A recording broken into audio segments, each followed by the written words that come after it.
bubuksan ko ng aking GOMO SIM card at for the first time malalaman natin kung gaano nga ba siya kabilis dahil gagamitan natin siya mamaya ng speed test. So ayan, makikita nyo naman naka-sealed pa talaga siya, safe siya nakarating sa amin.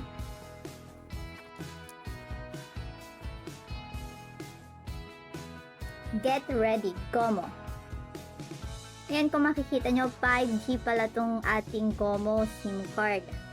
Ang Globe kasi sa pagkakalam ko 4G lang siya, so ibig sabihin mas malakas to, pero syempre depende pa rin sa ating location. So wag tayo masyadong mag-rely sa 5G. Pero mamaya malalaman ko kung gaano ba kabilis to sa aming location dahil kami ay nasa Luzon. I-open ko ng ating SIM card. So ito ang aking SIM card sa GOMO. Para makuha natin yung free 25GB, dapat i-download muna natin yung GOMO app nila. Search mo lang sa Google Play Store. Para makapag-create ka ng account, kailangan lang naman yung first name mo, last name mo, saka syempre yung email mo. Yun lang naman ang kakailanganin na information sa'yo. Saka ang birthday mo, so i-agree na natin to guys. Ayan, create account. Ayan, magsiset tayo ng PIN. After mo makapag-create ng iyong PIN, mapupunta ka na dito, enable biometric. Pero skip na lang natin yan. So, get started na tayo. Easily view your balance. Swipe left or right to see your remaining data, text, and calls. So, madali na lang dito para makita natin kung ilan na lang ba yung natitira natin data. Unlike sa mga ibang SIM card, kailangan pa natin i-text yung 808 or pumunta tayo sa asterisk 143. So, dito is-swipe mo na lang siya. Oh, it's really cool. Yan. Ito yung sinasabi ko sa inyo kanina, yung use mo creds. Kung saan nakukonvert yung gig natin sa call and text. So, try natin mag-convert. Pero wala pa naman akong paggagamitan. So, ayan, ipapakita ko lang dito sa inyo yung mga button. So, ito ay no expiry, 3 minutes to all networks. Only 0.2 gig, pwede mo na siyang i-avail. So, mura na din yun guys. Mababawasan ka lang ng 0.2 gig.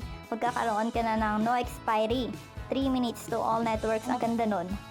Kasi no expiry pala lahat dito, pero hindi ako mag-a-avail muna ngayon. So, pinakita ko lang sa inyo yung mga button. Ayan yung mga pagpipilian natin. So, back na tayo doon.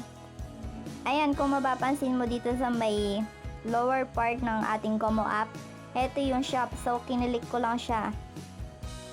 Makakabili ka dito ng kanilang mga data. Only 299.25 gig, no expiry, buy now. Ayan, so pag naubos na tong data mo, bili ka lang dito sa kanilang shop.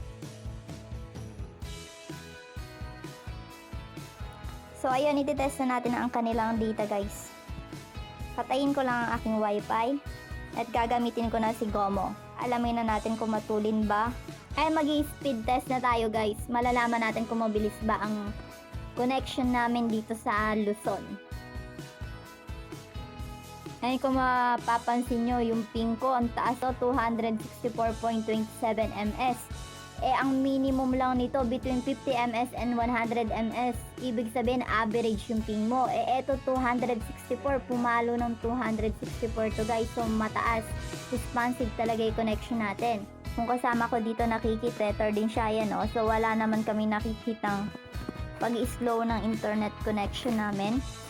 We are here in Central Luzon at masasabi ko na mabilis naman ang data connection itong GOMO. Unlike dun sa mga SIM card na ginagamit ko, talagang mabagal siya lalo na pag nag-upload. Pero ito okay naman siya para sa akin, 24.92 gig. Eh makikita mo agad kung ilan na ba yung nabawas mo sa iyong data.